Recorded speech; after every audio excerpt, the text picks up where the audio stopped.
ভারত থেকে পেঁয়াজ আমদানি করে এবছর কৃষকের ব্যাপক পরিমাণ ক্ষতি করেছে অন্তর্বর্তীকালীন সরকারের উপদেষ্টা, বাণিজ্য মন্ত্রণালয় কিংবা বাণিজ্য উপদেষ্টা, কৃষি উপদেষ্টারা।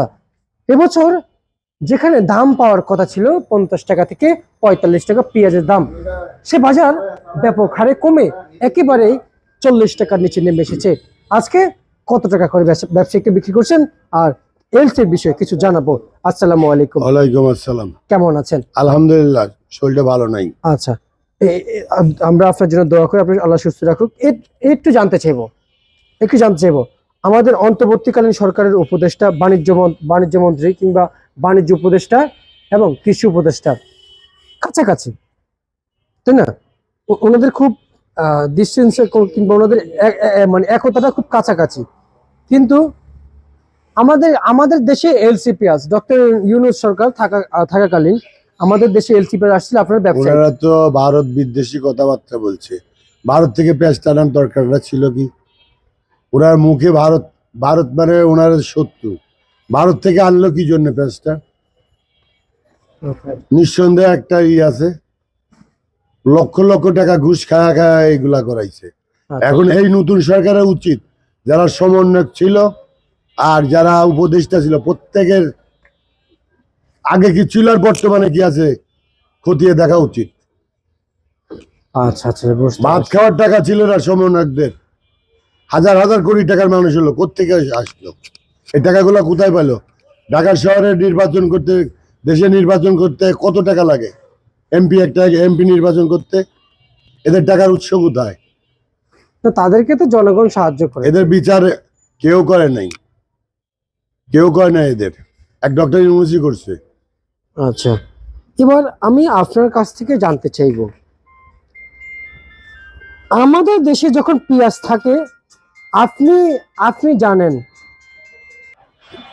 জানেন যে আমাদের দেশে পেঁয়াজ থাকে, কেন এলসি লাগবে? আপনারা যখন বলেছেন তখন কিন্তু এলসি দেয় নাই। যদি এলসি না দিত তাহলে কি আজকে বাজার এই অবস্থা থাকতো? না, থাকতো না। তো সেই বাজার এলসি নাই, এখন তো এলসি নাই, তাই এখন কত চলছে? এখন পেঁয়াজের মান তো ভালো না। আচ্ছা, পেঁয়াজের মান ভালো না। তারপরে প্রত্যেকটা রোজার মাসে দেখি রোজা আরম্ভ হলেই বাজারে 10, আর রোজার এক সপ্তাহ আগে সেই বেচা কিনা। আচ্ছা, মনে হয় আর পাবে না।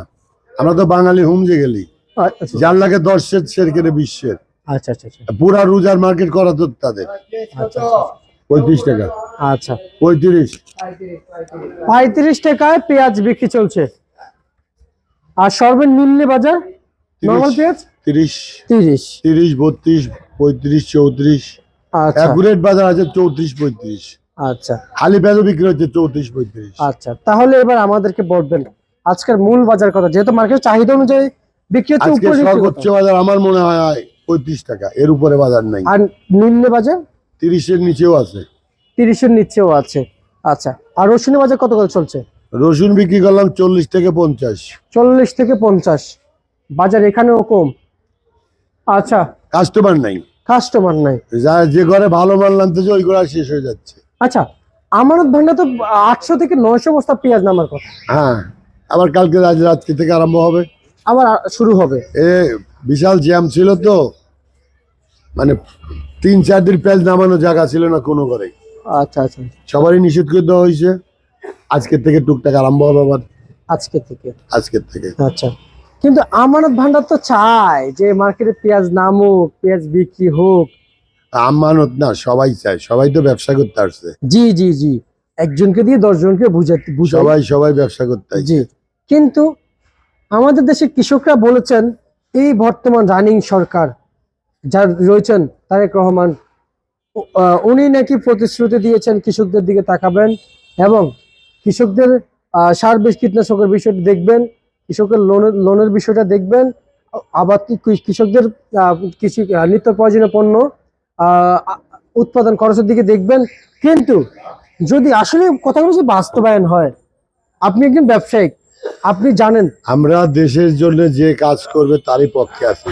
আরে আমলিগ বিএনপি না, উনি যদি তারেক রহমান সাহেব যদি ভালো কাজ করে উনি আগামীতে ভালো রেজাল্ট পাবে, খারাপ করলে খারাপ রেজাল্ট পাবে।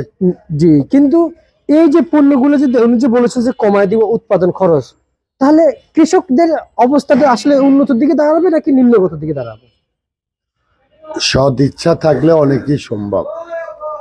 এখন নতুন কেবল শপথ করলো, এখনো মানে অধিবেশন আরম্ভ হয়নি। অধিবেশন মনে হয় 12 তারিখ না কয় তারিখে আরম্ভ হবে। 2-4 মাস পরে বোঝা যাবে যে কি রকম হবে। আমি আশা করি ভালো হবে, খারাপ হবে না, ভালো হবে। ভালো হবে। কিন্তু সবাই তো এখন লেবুর দাম নিয়ে কথা বলছে। এটা রোজার মাসে হবে, এটা আমদানির উপর সবকিছু। রোজার সময় সব জিনিসের আর দাম বেশি, ওই বলে লাভ আছে। শসা 10-30 টাকার উপরে খায় না, সেই শসা 120 টাকা 10 টাকা এখন এখন। আচ্ছা আচ্ছা আচ্ছা, লেবু মার্কেটে নাই, ওটা তো দাম বাড়বেই। যেটা নাই এটা তো আর তারেক জিয়ার দোষ না। তা তো অবশ্যই। এই পেঁয়াজ যদি মার্কেটে না থাকে তোর পেঁয়াজের দাম বাড়ে যাবে না? সেটা দেখার দায়িত্ব আবার যেমন বাণিজ্য মন্ত্রী। না, বাণিজ্য মন্ত্রী এখন তো তারা তো কার্যক্রম তাদের আরম্ভ হয় নাই। জি জি, কিন্তু আমরা তো দেখো 2-1 বছর দেখলে বোঝা যাবে কি রকম ভালো কি মন্দ। বললাম ভালো হলে খুব ভালো, খারাপ হলে খারাপ। আচ্ছা, আপনারা তো জানেন যে নিত্য প্রয়োজনীয় পণ্য বেশি দিন থাকে না, মার্কেটে আসলে বিক্রি করতে হয়। 2-3 দিন পরে আবার সব জিনিসের দাম কমে যাবে, লেবুর দামও কমে যাবে। না, লেবু আজকে 30 টাকা হালি, তাহলে আজকে বাজার কমে গিয়েছে। আজ 30 টাকা হালি, কালকে আরো কমবে। তাহলে আপনি যে বলেছেন আমরা হুজুকি বাঙালি, হুজুকি বাঙালি। আচ্ছা, তাহলে ওইটাই হয়েছে, মানে 120 টাকা। আর সেই লেবু এখন আজকে 30 টাকা, দেখি এখানে মাইক দিয়ে বিক্রি করে 60 টাকা, 30 টাকা, 60 সব টাকা। জিনিসের দাম কমে যাবে এখন। আচ্ছা আচ্ছা আচ্ছা, বুঝতে পারছি। একটু জানতে চাইবো আপনার কাছ থেকে, এই শ্যামবাজারে যেহেতু দীর্ঘদিন ধরে আছেন, আর বাজারের চাহিদা অনুযায়ী বাজার কি আরেকটু কমবে না বাড়বে? পেঁয়াজের বাজার, জি জি, পেঁয়াজের বাজার এরকমই থাকবে, হয়তো 2-4-5 টাকা বাড়বে কমবে, আহামরি বাড়বে না, আহামরি কমবে না। আচ্ছা আচ্ছা আচ্ছা। আজকের আলুর বাজার কত দেখলেন আপনাদের মার্কেটে? আমি আলুর বাজার সম্বন্ধে জানি না, তবে মনে হয় 10-11 টাকা। আচ্ছা আচ্ছা, আপনাদের মার্কেটের বাজার না, আপনার ঘরে নাই? আমরা তো আলু বিক্রি করি না, আলু বিক্রি করে আমাদের এক পার্টি আলু রাখে, ওই শেষ সিজনে ওই 4-5 গাড়ি স্টোরে রাখে, ওইটাই আমরা বিক্রি করি। আমাদের ছাড়া অন্য এখানে দেয় না। আচ্ছা আচ্ছা, তখন পেঁয়াজও কম থাকে, ওই জন্য আলু নামাই। বুঝতে পারছি। মূলত আমরা পেঁয়াজ আর রসুন বিক্রি করি। আচ্ছা আচ্ছা আচ্ছা, বুঝতে পারছি। আজকে যে মূল্য তালিকা বলেছেন খান সাহেব, আর এটা কি আজকের জন্য? আজকের জন্য কাঁচা পেঁয়াজ যেদিন যেটা ওইটা ওইটা বাজার কাল বাড়তেও পারে 2 টাকা, কমতেও পারে 2 টাকা, বলা যায় না। বলা যায় না, কাঁচামাল বলা যায় না। আচ্ছা আচ্ছা আচ্ছা, বুঝতে পারছি। ঠিক আছে খান সাহেব, আপনাকে আমরা তোমাকে অসংখ্য অনেক অনেক ধন্যবাদ। ধন্যবাদ জানাচ্ছি। এই ছিল আজকের সর্বশেষ ভারত তালিকা, প্রিয় দর্শক, ঢাকা থেকে।